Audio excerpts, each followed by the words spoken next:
So as I start out this new year, 2025, I hope to be consolidating my small recording studio, and in the previous video you'll have seen the arrival of the Grossman Fat Box Isolation speaker cabinet.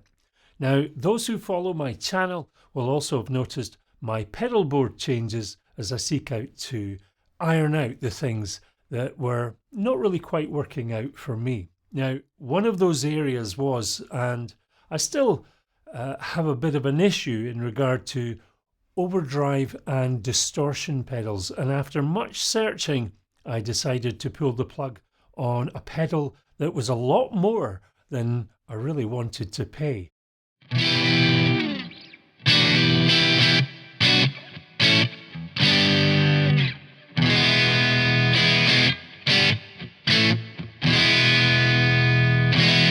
Hello viewer, my name's Stu. Thanks for joining me for another equipment review, which is gear I actually try out to see if it's what I need for my music recording projects. So, coming up, number 1, the pedal and its specifications. Number 2, overall use of the controls and other examples using single coil and humbucker guitars. Number 3, my likes and dislikes. Number 4, conclusion. And my final remarks. So without further ado, number 1, the doorbell rang and I took delivery of a small box, and inside we have the Soldano SLO Plus pedal. Now it's got 4 rubber feet, an instruction leaflet and a soft black bag or pouch that comes with it. Now the SLO stands for Super Lead Overdrive, and the Plus signifies that it's the 2-channel version of this pedal. Now this latest release is an extension of the previous Soldano SLO pedal, but instead of 1 gain channel it has 2. And in this case it comes in a rather fetching purple finish. They do also come in a white finish. It weighs 1 pound and the unit requires a 9-volt power supply.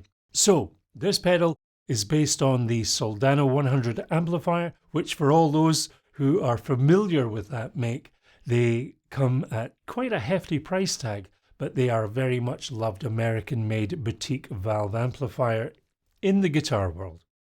Now this was first introduced in 1987 by its designer Mike Soldano. Looking at the face of the pedal, along the top you have 4 control knobs. Now this actually threw me just for a little while. I assumed that with it being 2-channel, that the 2 left-hand controls and the 2 right-hand controls would operate with each other. Wrong. The 2 normal controls are linked to each other, as are the 2 overdrive controls. So, looking closely at the text at the top of the controls, on the left side, these are both master volume controls, and on the right side, this section is the preamp control section. So what does that all mean? If you're new to all this, the 2 left-hand master controls from left to right is the overdrive distortion channel, and the other is the normal or crunch edge of breakup channel. The 2 preamp controls on the right-hand side of the pedal control the level of distortion or valve crunch. So the foot switch on the right, it turns the pedal on and off, and when it is on, the pedal is using the normal channel. That is the channel that gives tones from clean or right through to fairly heavy valve crunch. Switching on the left-hand foot switch takes you to the overdrive channel, giving you a mild to heavy distortion. And if using humbucker pickups, then it can really sound like a fuzz pedal to me. So basically the idea is to set your crunch tone on the normal channel, and when you need more overdrive you switch over to the overdrive channel. So both channels share the same EQ controls. You've got treble, middle, bass and presence. There's a button on the side and it's called deep, and that basically gives your tone a bit more bottom end, a bit like a fat switch kind of effect.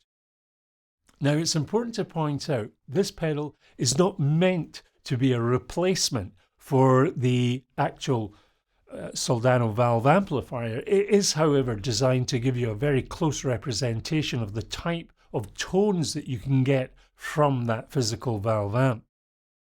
There is some conversations regarding whether the pedal is best used via your amplifier effects loop or whether to use it straight into the front of the amplifier. I personally, for my use, prefer it straight into the front of my Bad Cat and Marshall valve heads. As always, so much depends on the many variables in the equipment chain, and it's best to do your own tests just to get what you're aiming for. Now, I'll comment at the end regarding why I went for this pedal and my general love-hate relationship with drive pedals. So on to, what does it sound like? Number 2.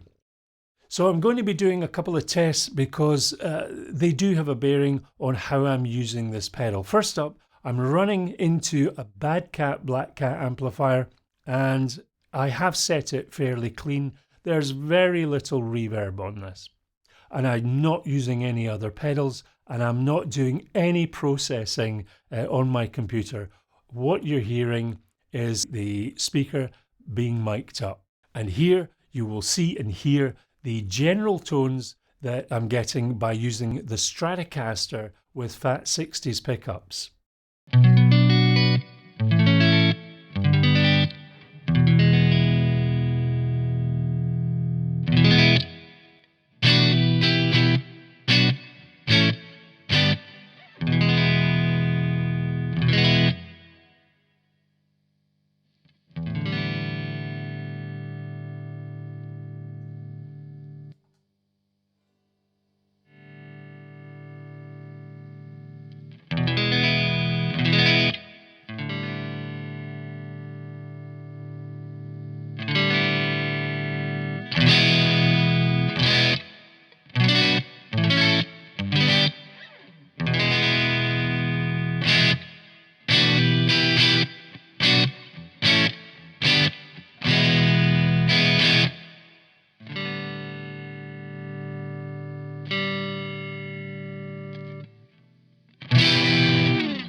And here you will see and hear the general tones that I'm getting by using the PRS with its humbucking pickups.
So number 3, likes and dislikes. What do I like? As you should expect for the price, the pedal is well made. It's quite compact, but I'm going to come back to that in my kind of dislike section. I tried several guitars with various pickups and I got a whole range of tones and overdrive effects, and I soon found myself really enjoying the way that you can fine tune either a valve crunch tone or a heavy distortion tone, and being able to switch between channels as and when that particular effect is required. Now, without doubt, the pedal has quite an organic sounding feel, and it really is quite representative of genuine hard driven valves. Now, I was using a valve amplifier turned down in volume. I was using that as my platform, and whether that had any bearing on getting the very natural sounds, I don't really know, but I have heard that the pedal also works very, very well with digital amplifiers. Now, for those who would love to bring the volume down on their valve amplifiers for bedroom use, then this pedal does it. You set your volume, choose how much crunch or distortion you want, and away you go. So what can I say? I really do like this pedal. For me, it completes different ways that I go about getting valve crunch and good sounding overdrive distortion.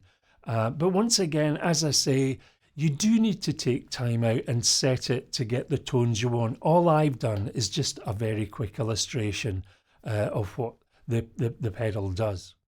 So in the coming weeks, I hope to be able to show how I use all the various bits of equipment to get the appropriate sounds that I'm looking for, and for my particular music track compositions. So that brings me to what don't I like. I'm not sure why they have to charge more for a purple finish compared to the white. I do understand why there can be manufacturing reasons why some products are priced differently, but I suppose that's another conversation. I bought the purple one because everyone was sold out over the white one, and they were all awaiting stock, and then a small number of new purple finish pedals had just arrived at one of the dealers that I use, so I just bit the bullet and bought it. So as far as the pedal goes, what do I think could have been better given the price?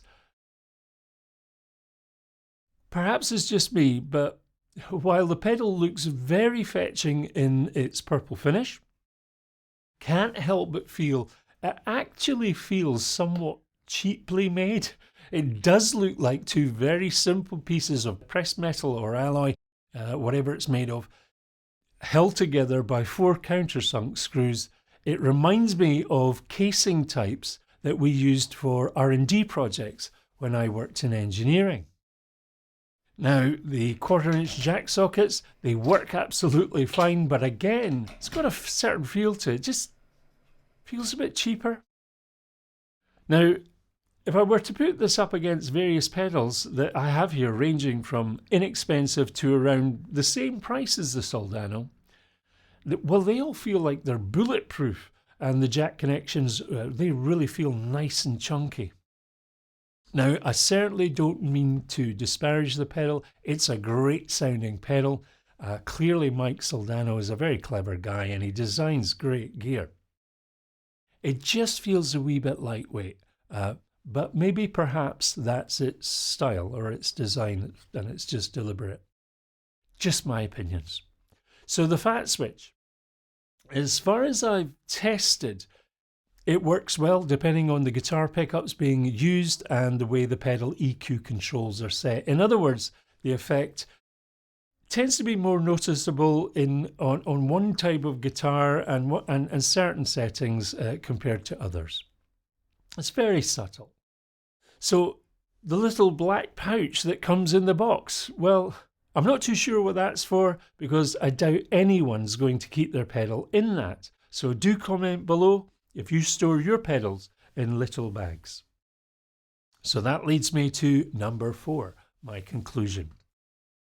So for those of you who are new to all of this, when it comes to using effects pedals, there are so many variations when it comes to the complete work chain, be it types of guitars, pedals, amplifiers, speaker cabinets, and many other things that have a bearing on what tones that you end up with. So there you have it. I'm not being paid to review this product. These are just my own thoughts. What I will say is I do think that I finally found an Overdrive pedal that produces very organic sounding valve crunch and distortion tones and all controllable volume levels. So do comment below. It's always interesting to hear how others seek to find those elusive tones we all chase in our head. Now, in upcoming videos, I hope to continue my studio recording journey, and at present I'm actually in the building stage of an amplifier control rack and all that's involved in that. And in fact, I've got a courier arriving today with some parts for that. So stay tuned to see how all of that works out. Please do subscribe, hit the bell to get notifications, like, share, and so on. Folks, it really does help the channel out. Those algorithms, again, are pretty horrible on YouTube. So once again, do check out my channel playlists where you will find my guitar video series, which covers my journey back to playing and recording guitar after a 40-year break. Lots of stuff on guitars, amplifiers, pedals, and my ongoing recording journey. So a big thank you to all those who do take time to comment or chat. I always take time to engage with folks who take time to comment. So until next time, the journey continues. Do take care.